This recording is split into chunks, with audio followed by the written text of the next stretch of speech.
Ano ang sagot?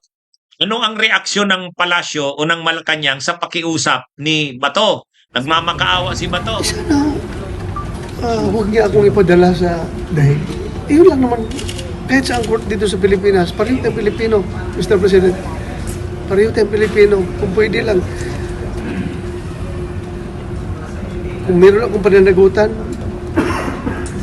panagutan ko dito sa ating local court. Huwag doon sa Banyaga. Huwag doon. Yun lang ang appeal ko sa kanya. Oh. Ang sabi naman ni Yossi Claire Castro, ganito mga kabunyog. Sabi ni Yossi Claire Castro, ito yung sagot ni Yossi Claire Castro. Ayan. At ang lagi naman pong utos ng Pangulo sa lahat ng enforcement agencies, sa lahat po ng pagkakataon, hindi lamang po dito patungkol kay Senator Bato, dapat lamang ay sumunod kung ano ang sinasabi ng batas. Sabi ni Yossi Claire Castro, ano naman ang lagi naman pong pangako, ang lagi naman pong utos ng Pangulo sa lahat ng enforcement agencies, sa lahat po ng pagkakataon, hindi lang po dito patungkol kay Senator Bato, dapat lamang ay sumunod kung ano ang sinasabi ng batas. Yun. Yan na yung reaksyon ni Alas Press Officer Yossi Claire Castro sa pagmamakaawa ni Bato. Yung sagot ni Yossi Claire Castro, pag mga ganyang usapin na, sundin ang batas. Yun. Kung ano ang batas, yun. Hindi naman pwedeng ang batas ay papaboran ang tulad ni Bato. Parang hindi mo susundin ang batas dahil senador si Bato? Hindi. No man is above the law. Kung ano yung nasa batas, yun ang sundin. Kung ano ang nasa konstitusyon, yun ang sundin. Yan ang sagot ni Yossi Claire Castro sa pagmamakaawa ni Bato. Yan So malinaw, ano ang sabi ni Yossi Claire Castro? Lagi namang utos ng Pangulo sa lahat ng enforcement agencies, sa lahat ng pagkakataon, hindi lang naman tungkol kay Bato, sumunod kung ano ang sinasabi ng batas. Yan. Bato, kuha mo naman ang ibig sabihin yan. Baka hindi mo pa yan maintindihan. Ano ang ibig sabihin ni Yossi Claire Castro niyan? Ang ibig sabihin ni Yossi Claire Castro niyan, kung ano ang batas, yun ang susundin. Walang special sa batas. No man is above the law. Yan ang malinaw dyan. Mukhang alam na ni Bato ang ibig sabihin ni Yossi Claire Castro. Ito na. Sabi dito, Palas, Senate protection for De La Rosa has legal limits. Yan. Sa ngayon, pinoprotektahan ng Senado si Bato. Hininga ng reaksyon si Yossi Claire Castro. Anong reaksyon niya?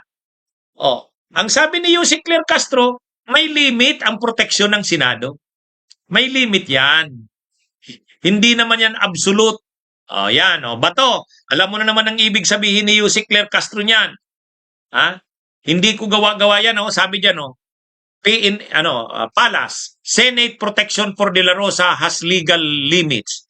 Ibig sabihin, okay, pinoprotektahan si Bato ng Senado. Pwede naman yan kasi senador siya Pero hindi naman hindi naman pwedeng walang limit ang proteksyon ng Senado.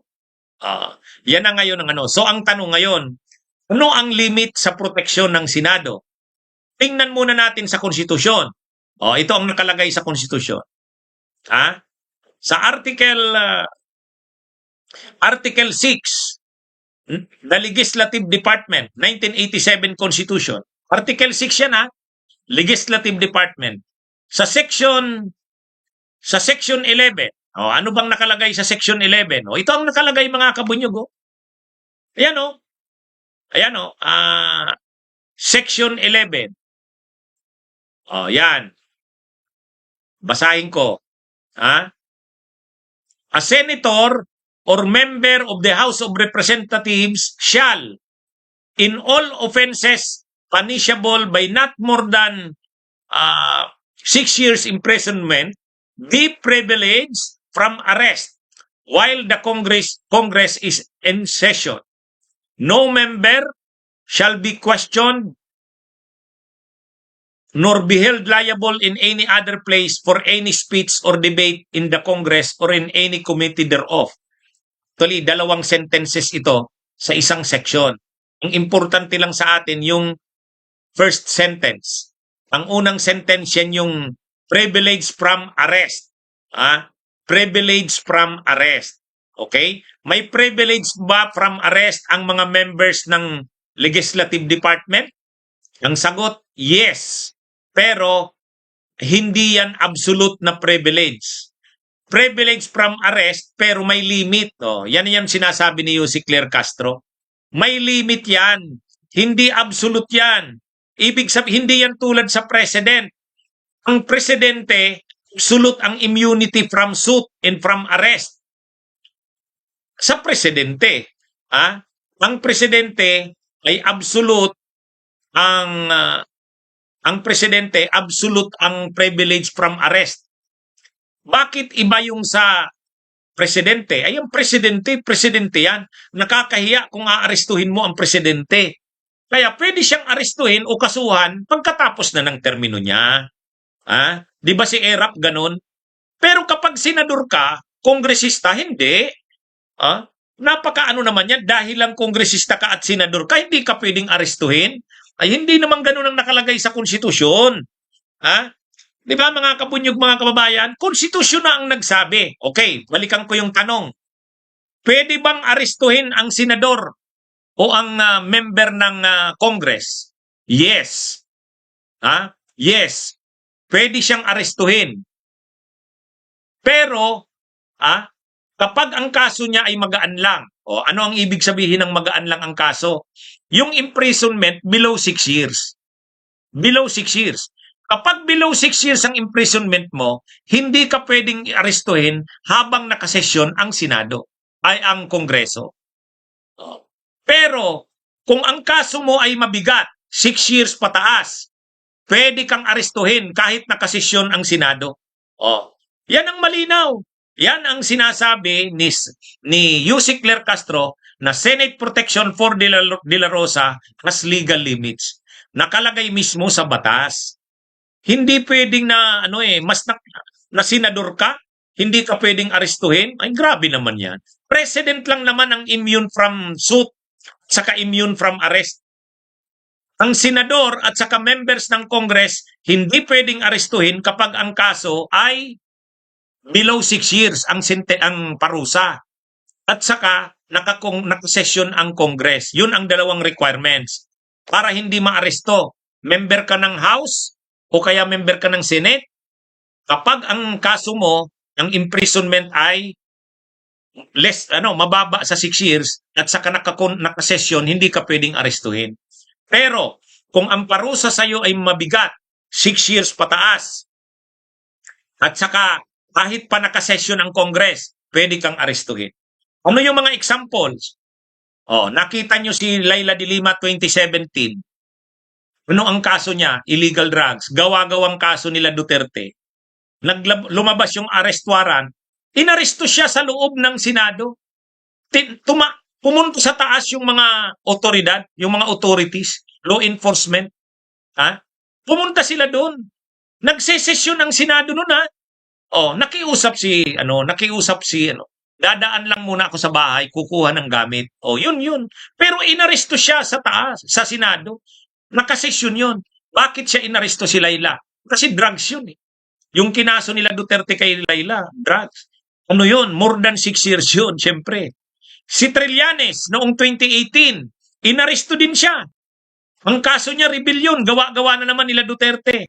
Umakyat sa taas. Umakyat sa Kongreso, sa lounge, ay sa Senado. Umakyat yung mga aaresto sa kanya. Lumaban ba si Trillanes? Hindi. Nagpaprotekta ba siya sa Senado? Hindi. Ayaw niya nang idamay ang Senado. Magkakaroon ng constitutional crisis eh. Pag dinamay mo pa yung Senado, nagpakampi ka sa Senado, magkakaroon ng constitutional crisis. Bakit magkakaroon ng constitutional crisis? Unang-una, may separation of powers tayo eh. May separation of powers. Sino ba ang dapat na nag-a-arrest? Siyempre, executive, law enforcement. Trabaho yan ng law enforcement. Ngayon, pag member ka ng Senado, exempted ka ba sa pag-aresto? Hindi. Hindi ka exempted. Ha? Ang presidente lang naman ang exempted eh. So ngayon, kung hindi susundin yan, ano na ngayon? Wala nang halaga ang mga batas natin. Oh, yan, ganun lang kasimple yan. Pag hindi sinunod yan, kapag hindi nasunod na maaresto si Bato dahil poproteksyonan ng Senado, lawbreaker na ngayon ang Senado, hindi na lawmaker. Magkakaroon tayo ngayon ng constitutional crisis. Bakit? Kasi trabaho ng executive na i-enforce ang batas. Oh. Bakit naman hindi aarestuhin ang isang tao dahil lang senador siya? Nakalagay naman sa konstitusyon eh. Anong nakalagay sa konstitusyon? Kahit ka pa senador, kahit ka pa member ng House of Representatives, pwede kang arestuhin. At yan yung ngayon yung ipapatupad ng Pangulo. Oh. Kaya kahit anong pakiusap, kahit anong pakiusap ni Bato, walang choice ang presidente dyan. Yun yung pinapaliwanag ni Jose Claire Castro. Wala nga namang hindi sundin ng Pangulo ang batas. Di ba? Kung the law may be harsh, but that is the law. Oh, yan yung dyan, mga kabunyog, mga kababayan. Kaya sa totoo lang, nagmamakaawa na si Bato. PBB, maawa ka naman sa akin. Ang problema, no choice dyan ang Pangulo. Kapag hindi niya pinaaresto si Bato, yung sinumpa ng Pangulo na ipapatupad niya ang batas. No man is above the law. Kung nakalagay sa konstitusyon na hindi lang pwedeng arestuhin ay ang presidente. Ang members of Congress at ang Senate pwedeng arestuhin kahit pa may session. Kahit pa may session. Kaya nga walang nagawa si Trillanes noon eh. Si Trillanes noon sa Kasilayla, hindi na siya humingi ng proteksyon ng Senado. Hindi na. Idadrag mo pa. Parang idadamay mo pa yung Senado. Problema pa yan ng Senado. Harapin mo na lang. O, ganun yan. O, ganun yan. O ngayon, si Bato de la Rosa magpapaprotekta sa Senado. Si Cayetano naman, puprotektanan si Bato. Kaya nga si Soto noon, nagsabi na yan. Nung Senate President pa si Soto, sabi ni Soto, poprotektahan namin siya. Pero alam namin hindi pwedeng tumagal yan. Di ba? Yun yung paliwanag ni Soto noon sa kanilakson. Siyempre, senador yan. Poprotektahan din namin yan. Kaya lang, anong gagawin namin? Makikipagmatigasan kami sa executive? Hindi naman pwede. Kaya hindi rin namin, alam na yan ni Bato, hindi namin siya kayang depensahan ng pangmatagalan. Darating at darating ang time, kailangan niyang sumurrender. Bunyog, bunyog, halikan na kasama ka. Bunyog, kapag buklod ay may pag-asa. Luzon, Visayas, Mindanao, isa ang pananaw. Sa bagong Pilipinas ang bunyog isisigaw. Bunyog, bunyog, bunyog.